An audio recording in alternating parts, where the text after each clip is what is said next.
Ja, det är Pete Sands here. The Netkate Nasha. My name is Pete Sands, and I'm from Navajo Nation, the Utah portion of Navajo Nation, and I'm glad to be on here. So I stumbled on your Instagram back in September, and there was, I can't even tell you how many people, at least that's one, I'm going to say bias I've found for the Indigenous community is that there's everybody's sharing what everybody's doing. So I can't even tell you how many people I saw you pop up. But the first thing that I saw was a picture of you standing beside the white pickup truck, and there's just a blur of firewood behind you. Yeah. And your caption said, "Over 3 million pounds of firewood, always for my Utah Navajo people." So can you give us the background story for that picture? Yes, I started a firewood program for my community back in 2019, in October of 2019, and that was when my program itself began. So when winter rolled around again, I was trying to figure out different ways to bring in more firewood for people.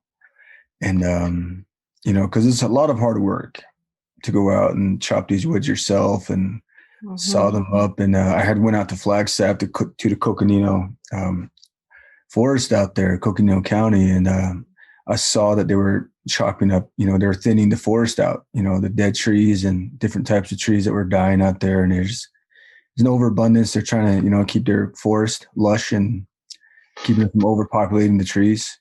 So it had all these piles there, and I was like, man, it'd be great to come down and, have like a caravan of people come down and just pick everything up. But at the same time, we wanted to do a firewood donation, and some friends of mine, the Elder Sisters in Salt Lake, they're like, we can do firewood drive here in the Indian Center in Salt Lake, gather some firewood for y'all. And I said, yeah, sure. But they got way more than they bargained for. So that weekend I was in Salt Lake for some meetings. They were freaking out because they were like, this is so much firewood. How are we going to get this all out of here? And there's a doctor I work with here at the Utah Navajo Health System. He's bishop for the LDS church, one of the LDS churches here. And he called me up just that same day. He says, Pete, how would you like it if we could arrange something with the Utah Truckers Association? Because they had a windstorm that came through Salt Lake and ripped so many trees down. So it's just everywhere. So people said, we can put out a call for people just to, put it out on the street or have different donation sites at different church parking lots. And I said, yeah. So I was like, do you have like a couple of trucks that you could send to the Indian Center to pick up all this firewood we have there? And they're like, yeah.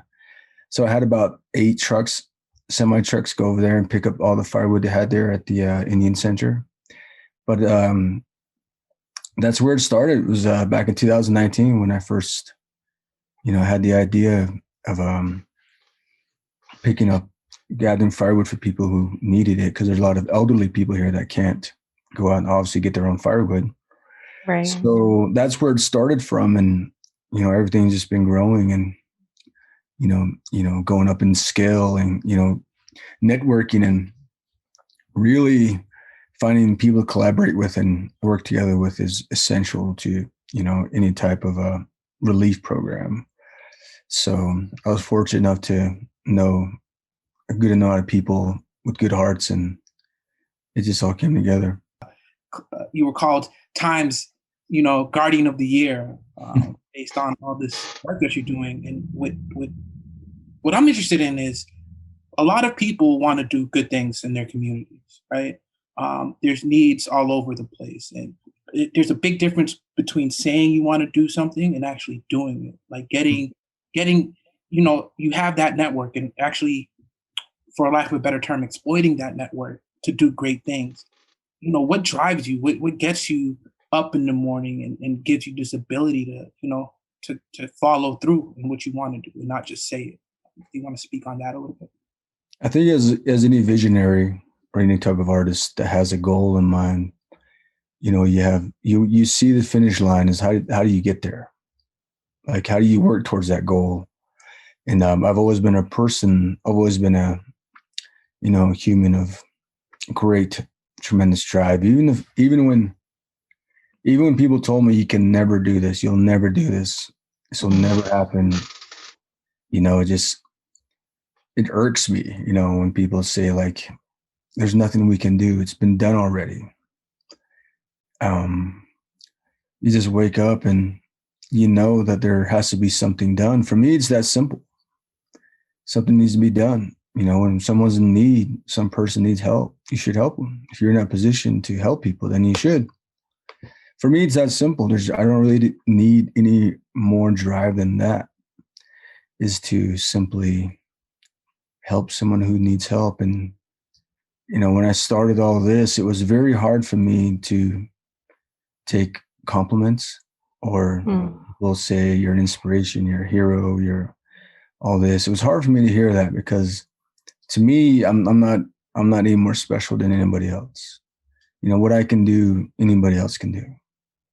What I do isn't all that complicated. It's nothing. It's not astrophysics. It's not. But then I took a step back, because for the longest time, it was hard for me to, like I said, take a compliment, really appreciate what I've done. You take that step back after you working yourself to death, and you kind of, after a while, where it starts wearing down your body, your mentality, your spirit, and you take that step back, and people kind of have to force you to step back, kind of have to tell you, no, go relax, go, we got this. We can do this. You don't need to be here. Go take some time off. And going and taking that time off, it really helped me reflect upon the fact that, me saying that me saying that anybody can do this actually made others feel bad about themselves. Because they took that to heart. Like, why can't I do this? Why am I not doing this? If he's doing this.